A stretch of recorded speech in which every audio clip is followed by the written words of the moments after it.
Drame au lycée bilingue de Toukébé. Arrêtons le désordre.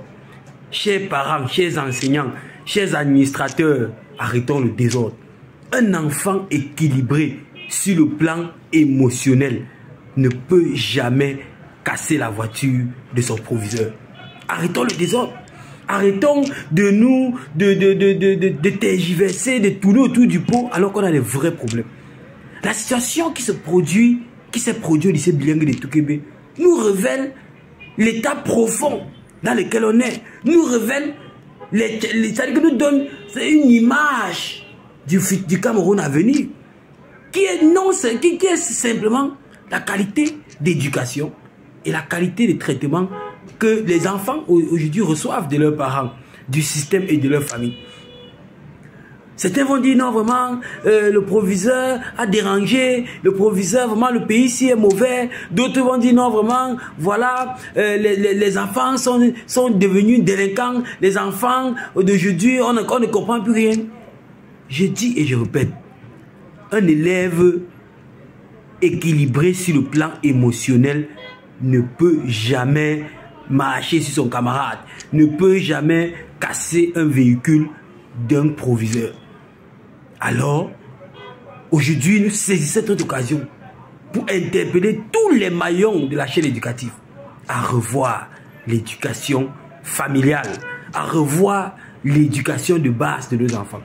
Aujourd'hui, tout le monde est dans la course de l'argent. Tout le monde est dans la course, la recherche de l'argent, il faut si tout le monde est à la course de l'argent. Très peu de personnes, encore moins les parents, ont compris que quand on met un enfant au monde, il a besoin d'une éducation. Quelqu'un disait que lorsque l'enfant à la naissance est comme un tableau blanc vierge sur lequel on peut tout écrire. Je crois que c'est un philosophe qui le disait, son nom m'échappe. Il disait que l'enfant à la naissance est comme un tableau blanc vierge sur lequel on peut tout écrire.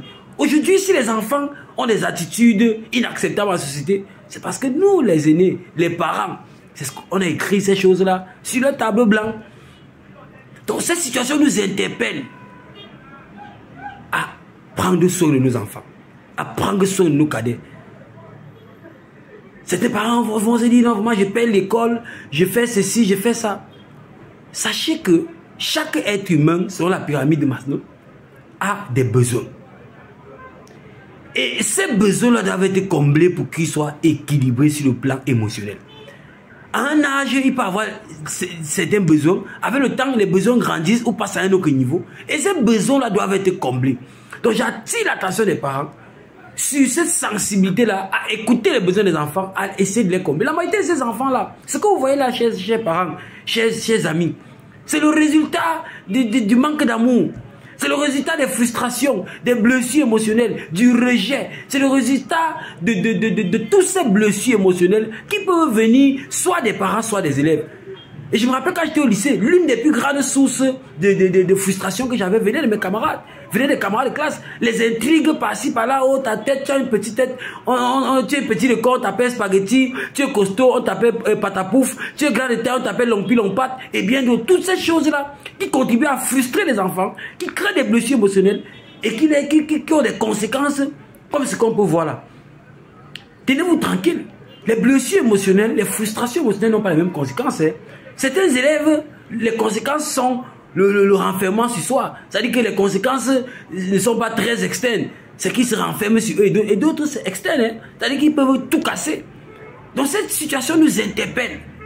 Chers membres du maillon de la chaîne éducative.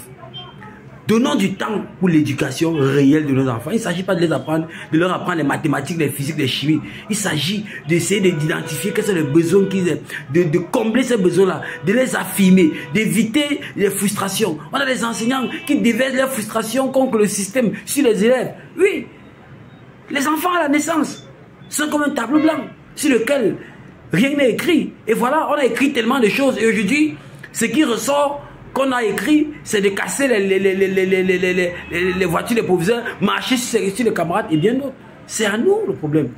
Le roi Salomon pouvait dire que instruire l'enfant selon le chemin qu'il va suivre. Et quand il sera grand, il ne s'en détournera pas.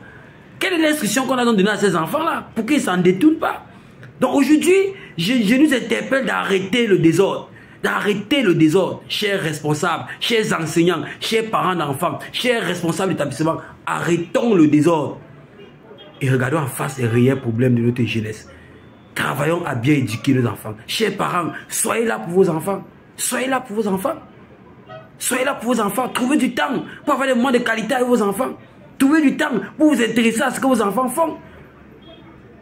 En le faisant, on aura de moins en moins ce type de situation. Je dis et je répète, un enfant équilibré sur le plan émotionnel ne peut pas se faire ce qu'on a fait, ce qu'on a vu faire ses élèves au lycée bilingue de Touquébé. Donc cessons de divaguer et concentrons-nous sur les vrais problèmes. Comme rétablissement à tous ceux qui sont en situation, voilà, qui sont dans les prises en charge sanitaires. Et vraiment, toutes mes condoléances au cas où il y ait des familles qui aient effectivement eu des décès, parce qu'il y a beaucoup de sources qui disent des choses contradictoires. Nous n'avons pas mené en profondeur nos enquêtes, mais nous souhaitons, s'il y en a qui sont dans cette situation-là, vraiment toutes nos condoléances à toutes ces familles-là. Donc maintenant, pleurer, ne pas pleurer, ça ne va pas changer grand-chose. Hein. Si on ne regarde pas le problème à la source et qu'on résout le problème, ça va encore se répéter d'une autre façon. Bonsoir à tout le monde.